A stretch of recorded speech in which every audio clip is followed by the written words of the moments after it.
Welcome to Your Math Explained, where we make math simple and clear. My name's Angela. Polynomials are nice and predictable. Their derivatives are clean, and they go off to infinity without any unexpected twists. But the real world is built on exponential growth, logarithmic decay, and periodic cycles.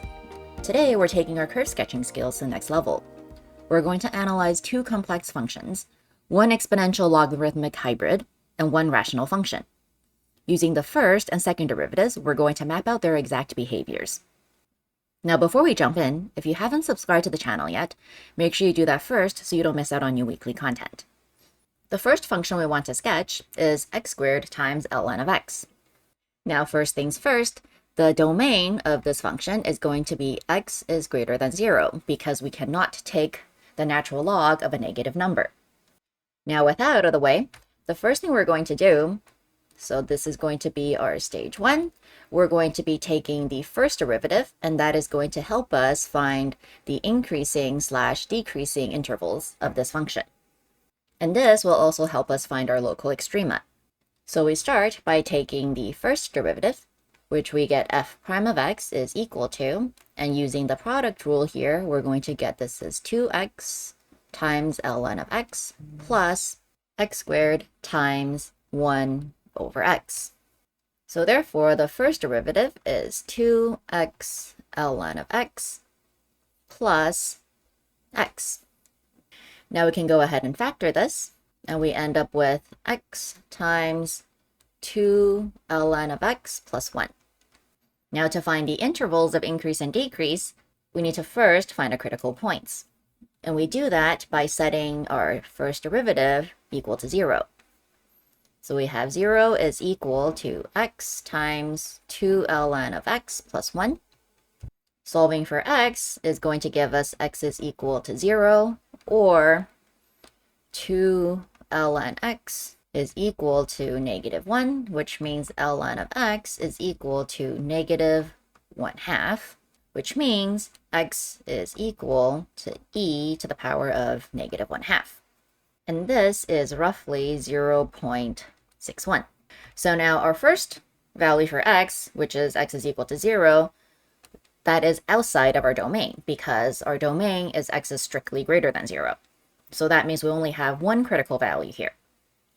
So this means if we were to draw our number line here and then plot our critical point at e to the power of negative 1/2, we would have two intervals that we need to test.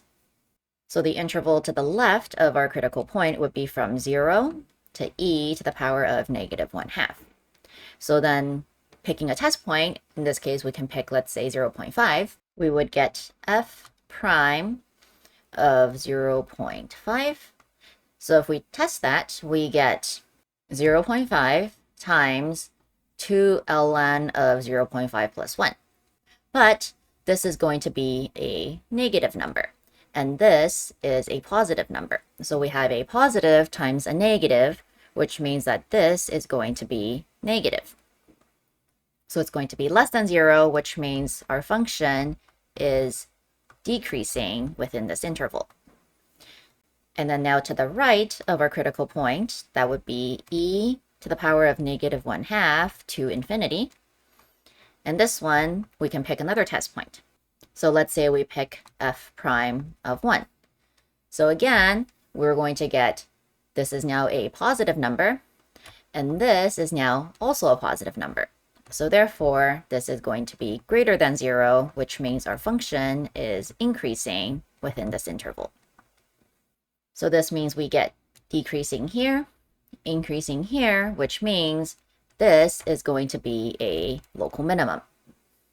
Now that we have our intervals of increasing and decreasing, the other thing that we need to find is the concavity of the curve. So this is our stage 2. And what this checks is concave up or concave down. So to do that, we're now going to need to find the second derivative, so f double prime of x. And that is equal to, and you can either take the derivative of the factored form or before we factor it, whichever one you find is easier. So we're going to use the factored form.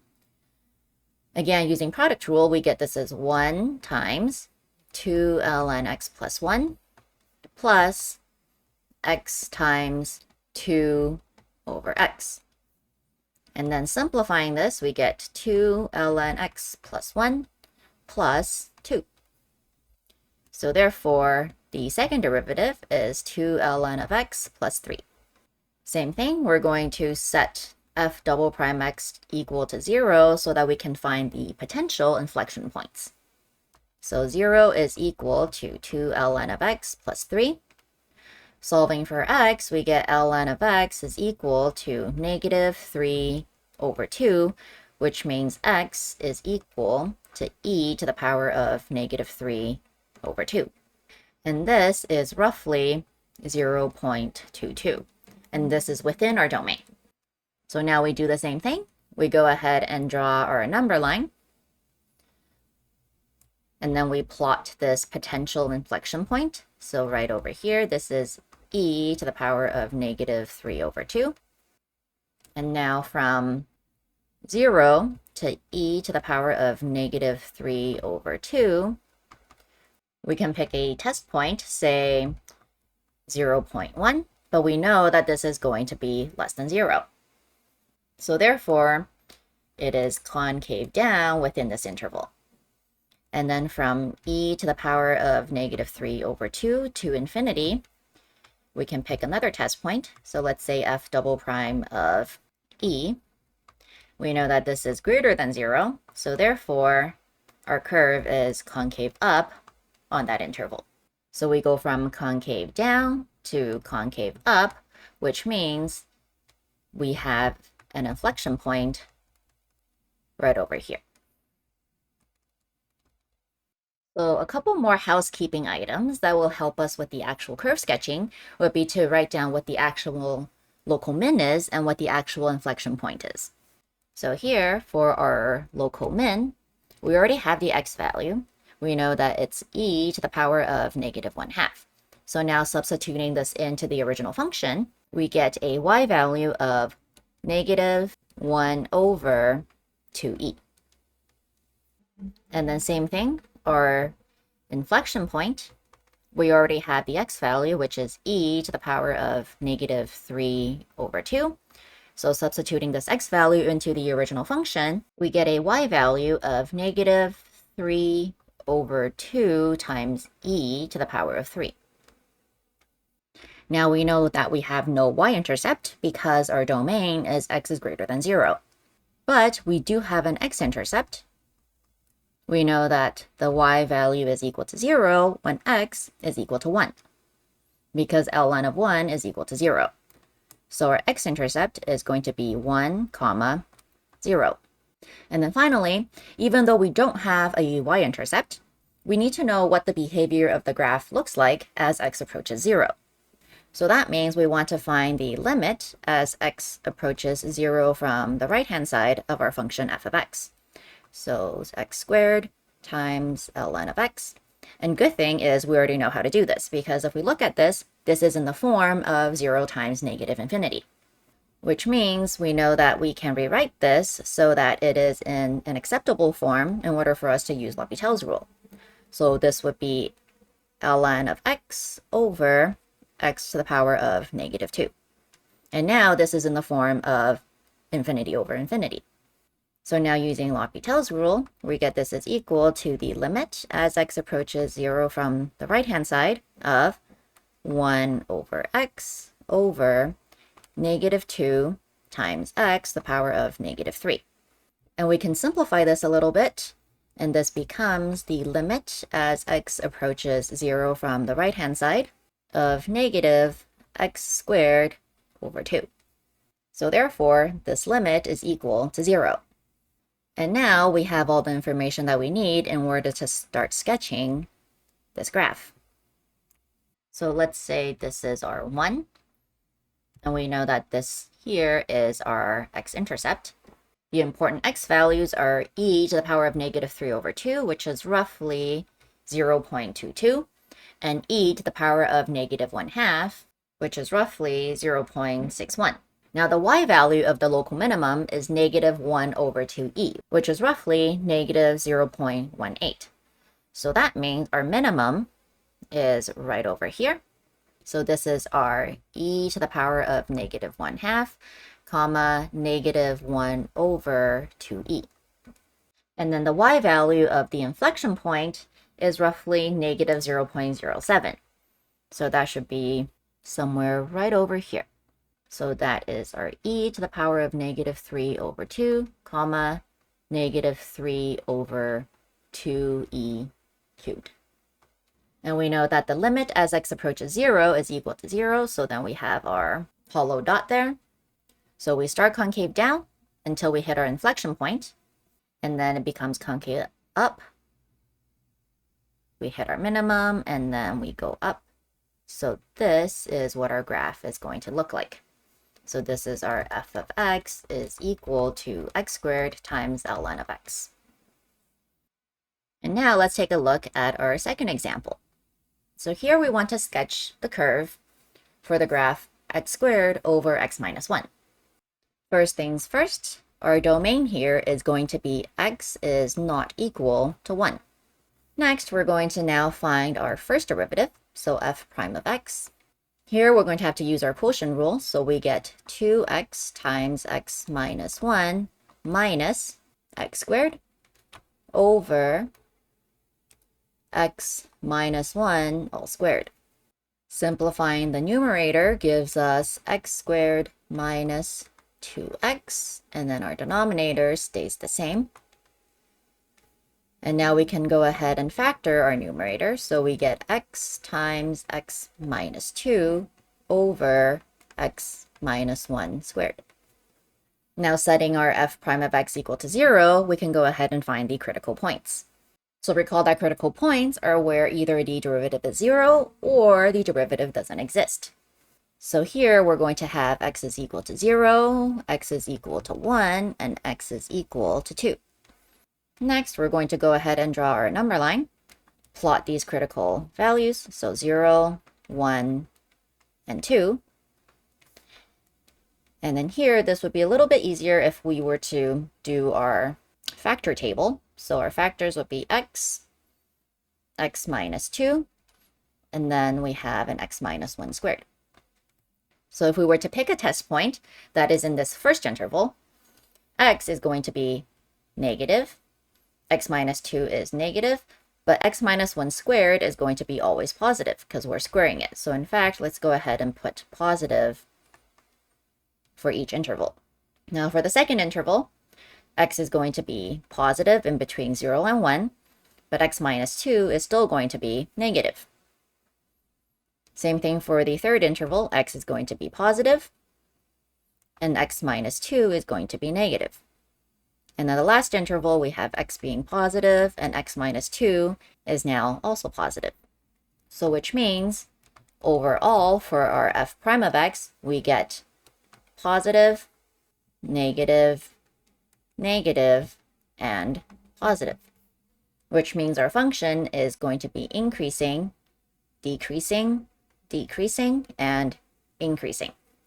So here at x is equal to 0, we have a maximum, and at x is equal to 2, we have a minimum. Now that we have our intervals of increase and decrease, we're going to go find the concavity, which is the second derivative. So the second derivative here is equal to 2x minus 2 times x minus 1 squared minus x squared minus 2x times 2 times x minus 1. And this is over x minus 1 to the power of 4. So let's just go ahead and simplify this a little bit. We get 2 times x minus 1 to the power of 3 minus 2x times x minus 2 times x minus 1 over x minus 1 to the power of 4. Canceling out a factor of x minus 1 from each term is going to give us 2 times x squared minus 4x plus 2 minus 2x squared plus 4x over x minus 1 to the power of 3. But now we can see that this is going to cancel, that's also going to cancel, So we end up with just 2 over x minus 1 cubed. So our only possible inflection point is going to happen at x is equal to 1. So if we draw our number line with just 1 as the potential inflection point, now we can go ahead and do our interval check. Now on the left-hand side of 1, f double prime of x is going to be negative, because we have a number that is smaller than 1 minus 1 cubed. So here, this is going to be negative. And then on the right-hand side of 1, we have a number that is bigger than 1, subtract 1, and then cubed. So this is going to be positive, which means our function is going to be concave down here, and then concave up here. So therefore, the concavity changes at 1. But we don't have an inflection point there because 1 is not within the domain. In fact, 1 is an asymptote. Okay, perfect. So same thing as earlier, we're going to go ahead and write down the important points. So we have a local max at x is equal to 0. So this is going to be 0, comma, and then the y value is also going to be 0. So in fact, this is both our x and y intercept as well. And then we have a local minimum at x is equal to 2. So that's going to be 2, comma, 2 squared over 1, so the y value here is 4. And then we have our vertical asymptote at x is equal to 1. So let's go ahead and now plot our curve. We have our y-axis and our x-axis. And then the important points would be 0, 0, which is a local max, and 2, 4, which is a local min. And then we also have a vertical asymptote at x is equal to 0. So we're going to draw a dotted line for x is equal to 1. So looking at our intervals of increase and decrease, we can see that our graph is increasing until we hit x is equal to 0, and then it's decreasing until we hit our asymptote. And it's also concave down on that interval. So therefore, it's going to look something like this. So our graph would be increasing, but it would be concave down. And then we would hit our maximum at 0, 0. And then we would start decreasing, but still in a concave down shape. And then it would just follow the asymptote. So it would look something like this. So this is our 0, 0. And then now on the other side of the asymptote, we can see that our graph is concave up. And it starts with decreasing until we hit our minimum at x is equal to 2. And then the graph starts increasing, which means it's going to look something like this. So we would have decreasing until we hit our minimum, and then it would be increasing. So that is what that part of the graph would look like. And this is our minimum, which is 2, 4. And therefore, we have now plotted the graph of our function f of x, which is x squared over x minus 1. And now let's do a quick recap of what we covered in this video. We saw in both examples that it is important for us to check the domain first, because non-polynomial functions often have a structural boundary. Things like x is greater than 0 for logs, or the denominator not equaling to 0 for rational functions. And in the second example, we saw how rational functions can have vertical asymptotes. And those must be taken into account when we're trying to find our inflection points as well as intervals of increase and decrease. And lastly, once you've done your first and second derivative tests, always make sure that you locate your anchor points, and those are usually your intercepts, your local max, your local min, and your inflection points. Those points will anchor your graph and make it more accurate. And now it is your turn to give this a try.